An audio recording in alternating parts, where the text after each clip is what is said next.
Alright then guys, welcome back to the channel known as Azure. As always, I am your host Daniel, and welcome back to part 2 of what is going to be a 3-part series of Steven Universe.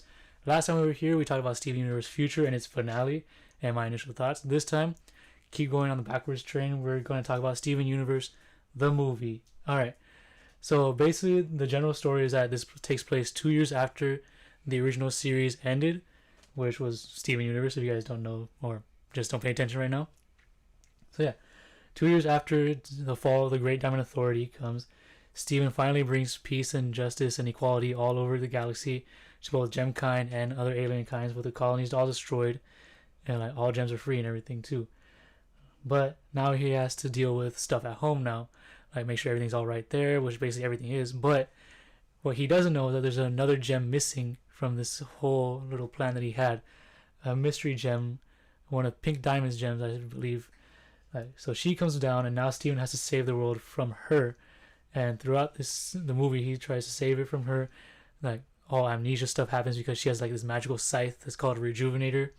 We end up learning that her name is called Spinel, which is kind of like, if you look up what a Spinel rock is, it's kind of like a discount ruby or something like that, which is really weird because everyone thought that it would be like a discount diamond, because well, the original theories were that Spinel was going to be a discount rose quartz, pink diamond. Why was I going to say rose quartz?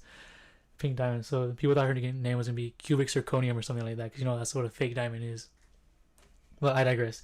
Anyway, so yeah, so is the main fight between Spinel, Steven, and the crystal gems is that she has a rejuvenator, which is basically a big old scythe, and like she cuts each and every one of them down and like poofs them, because that's basically killing them in a sense. But when she goes to strike down Steven, he doesn't poof because he's half human. But the thing is, like, she figures that out like as she's cutting him down. But and then she says, "Oh well, just because you don't poof doesn't mean you're not gonna be affected by my injector, because that's what she came down in, an injector, like how it normally is." And this injector is different because unlike the normal injectors, where they infuse soil with whole gem minerals and everything, this one just infused straight up death. That's it. She's trying to kill the whole planet.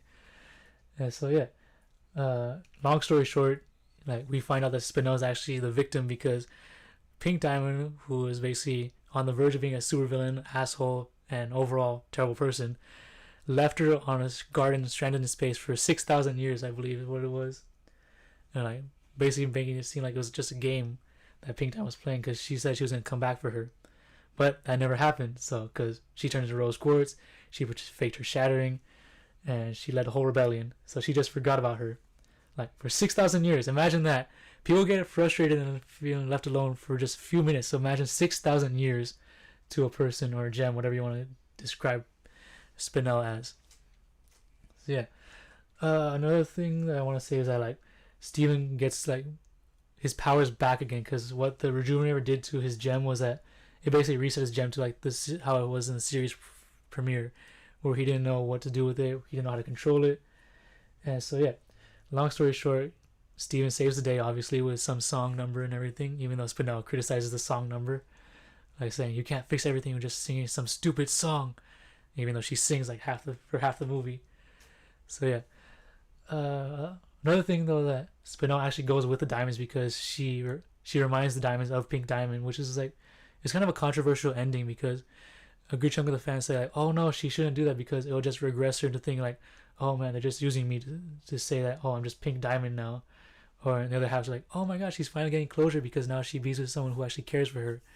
I mean, like, I thought it was a good ending. Like, it's fine, like, for what it is. Like, it's always gonna be good. You can't have a perfect ending. Like, 9 times out of 10, like, someone's gonna find something wrong with your ending.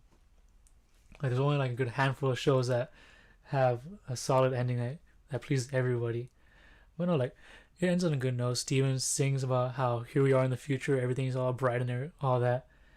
And so yeah, some stuff I want to bring that's outside of the movie, we like the animation quality. Like, you can see how it's a step up from the TV show. Like, they actually had a bigger budget, they had more time to work on it, they had like a more kind of, I want to say, relaxed schedule, because you can see how detailed stuff are. You can see where people took their time and everything.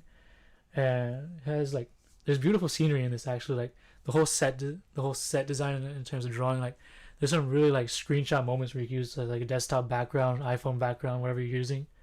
So yeah, Another thing though that's probably a big plus would be like the fact that this is a musical. Like, of course, like all the songs are basically gonna be slaps, bangers, whatever you're gonna call them, like that. One downside though to a song would probably be like Sadie and the Suspect song, where like I think it's like service industries. Like I never really got into like the whole vibe of that song. Is like just off. Like it's not terrible. I can see how people would like it, but to me it's like nah, you can't do that. This doesn't sound like that. No.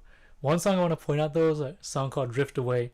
That song, like I don't know what it is. Like it hits you in the feels like almost all the time. Like I'm the type of person who doesn't really like to feel like that type of feeling, like a sense of abandonment and alone. But I got that from this song because like I know like there's a lot of people that have that sense of feeling. Like I've been through it too. Like where you feel like, oh, what did I do that's wrong? Am I doing this all right?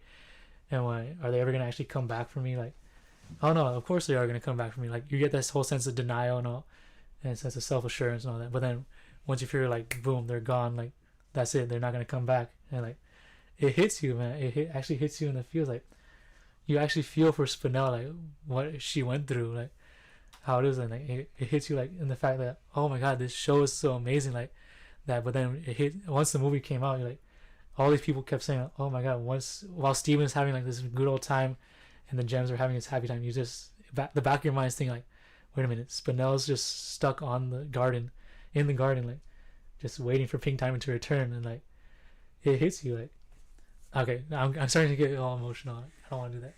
Another thing though is like the characterization of Spinell is actually pretty interesting. Like I've heard like a whole bunch of people saying like she has bipolar disorder, schizophrenia, and all that, and I can see like it shows like because when she gets rejuvenated herself, like part of her bipolarness comes out when Steven's about to let go of her hand, and she like literally screams no like that because she doesn't want to be abandoned anymore. Because like deep down in your heart, like you can't really like destroy all the emotions that you feel. So yeah, that's another thing why like how the ending like people didn't like about it, because they felt like, oh my god, this is just gonna make her bipolar and schizophrenia even worse. Like, but as you saw in Steven Universe Future, it kind of made it for the better now. But yeah, another thing is that like people kept saying fuck Pink Diamond after this movie because like she left a friend. Spinell was made to be her friend. Like that's the thing. But then again, it's like she left. Sure, she left, but then she ended up doing a whole bunch of good and all that. It's not really like the whole black and white thing, like fuck Pink Diamond or oh my god, Rose Quartz is the best person ever. Like it's a balance. Like yeah, she made some mistakes in her life. The way I see it, Pink Diamond is basically a spoiled brat. That's what she was. Like she kept complaining. She threw tantrums. She always like wanted things her way. But that's the thing though. She was raised as royalty. Technically, to her, she is royalty. So yeah, she's kind of like a spoiled brat, and like being on Earth, it humiliated her. Like it made her to be humble, gave her some sense of humility. So that's why. So the Pink Diamond that left Spinell on that planet was the spoiled brat, but the Rose Quartz that came to Earth was the humble person that people try to look up to. But then again, like she completely forgot about her. Like that's the thing too. Like you can't really escape who you really are inside. Like sure, you could change for the better. Like but deep down, there's still gonna be some aspects of that person that you want to change from that's still gonna be there. The same thing too with Pearl. Like I realized that Pearl knew Spinell. Like she knows who Spinell is. Like she could have asked where Spinell was, but no, she was too preoccupied with Pink Diamond, with the rebellion, and then again with Steven. Like, but deep down in her mind, she probably knew that Spinell was still on the planet or the garden, whatever you want to call it, because it kind of is like a planet in its way. Another thing though is like one thing that kind of like drew me back was like how Rebecca came up with the idea for the movie.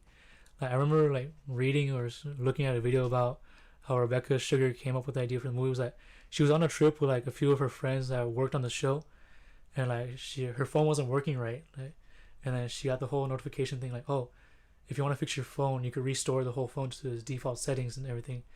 And she didn't even think twice about it. She said, oh yeah, sure, let's go. I want to get this fixed right away.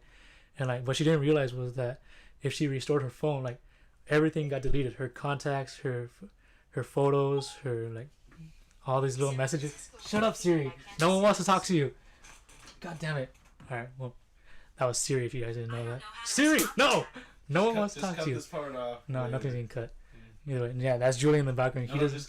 You have an editing software. I know, but still, like Julian's in the background. I don't really want to cut this because, like, Yeah, it's just reasons I don't want to cut it. Things kind of. It's fine. It's fine. Technical difficulties. That's all it's gonna be. Yeah, Julian's in the background. He doesn't really want to talk about this because like he doesn't. I guess we're saying it's a podcast now. Yeah, it is a podcast. That's all these videos were. I never edited the things. But, yeah, Julian doesn't want to step in because he didn't really watch the show. Well, of course, he's a bitch, though. I do agree with that. Okay, there you go. There's his 2 cents about rose quartz. But yeah, but back to what I was saying. Like the whole thing about Rebecca Sugar, like she didn't know everything was deleted. So the idea where all her photos and all her memories of what her and her crew did to come up with the ideas for the TV show, like that's all gone. Like she couldn't get it back. So she thought of like, what if you could do this to a person? Like, what if there's a way to like delete a person's memories forever? Like, so yeah, that's the basic idea of what this show was. And like Spinell came into that the way because she knew that she had to bring it home somehow, like that. Stevens, all this type of thing. Yeah, but yeah, that's kind of how it is. Like I like the whole background story idea of what it was. The animation's on point as like always. The songs were pretty good. Hit or miss. Drift Away, probably one of the best songs in there. Also Steg. I almost forgot about Steg. In this movie, Steven Universe fuses with his dad and they form Steg. Basically kind of like the American version of Space Dandy, if you guys know what that is. Oh, come on, you agree with me, Julian. Space Dandy, he does have the Space Dandy kind of vibe. That's just the hair, man. Even so, come on. Even so, and the kickback attitude he has. I mean, it's fine. You can say, I'm not part of this. I'm just a background guy. Don't worry. Yeah, but either way, like, he kind of reminds me of Space Dandy. That's what I got. But yeah. So the whole thing is, like, it's kind of a moment, too. Like, this whole time, like, Greg always wanted to fuse with Rose Quartz, but he never really had the chance to because she was a full crystal gem. Or she was a full gem and Greg was full human. But after seeing what Steven could do, since he's half gem, half human, he figured like, oh my god, I could fuse with my dad. And it was in the moment too. So yeah. And another good thing is that like, you guys don't notice it, but they're playing guitars at the same time and their guitars actually fuse together too. It's kind of weird.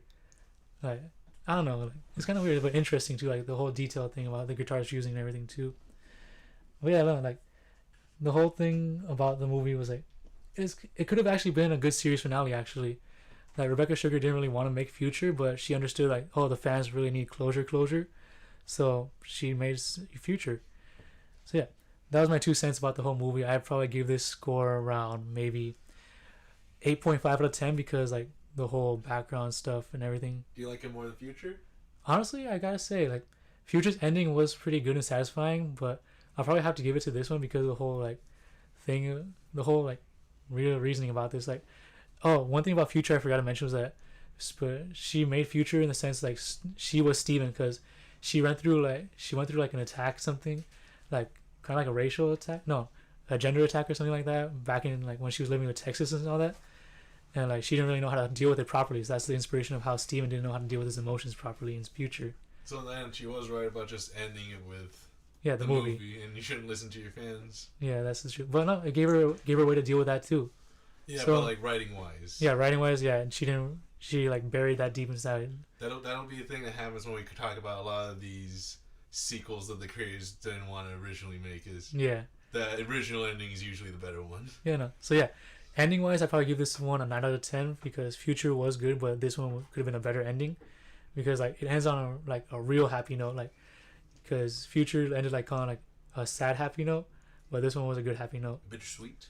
Not really bittersweet because Steven's better and better for it, and like, everyone's better for it. But this one, like everyone's happy, like across the board. Like there's no sad tears or anything like that. Well, yeah, that's what bittersweet means. It means that there's some sadness, but also happiness to it. I give it like a tang sweet. Like when Goku dies, but Gohan has his success, right? It's like, oh, it sucks that Goku's dead, but then it's like, yeah, but Gohan's like a hero now, right? Yeah. That kind of thing. I probably give Future though a tang sweet because like not everyone's sad. Like it's more happy sad that way. But yeah, 9 out of 5 for ending wise, 8.5 out of 10 for just being a movie wise because it could have actually been longer. 9 out of 5, so it's even above perfect. No, I mean 9 out of 10. My bad. So yeah, 9 out of 10 ending wise, 8.5 because honestly, they could have like fleshed out some parts better. Like Connie, she wasn't really in the movie all that much, and like that's basically what people got mad about too. Like, just like in Future. Yeah, well, Future she basically got her own 2 episodes with the whole roller skating one too. But in the final. Yeah, in the finale. Yeah, no. So yeah, that's gonna do it for this episode. Get ready for part 3, which is coming sometime in the future. No pun intended for that part. It's not the future, it's the original series. Yeah, that's true. So sometime in the past, actually. So yeah, See you guys next time, and catch you later.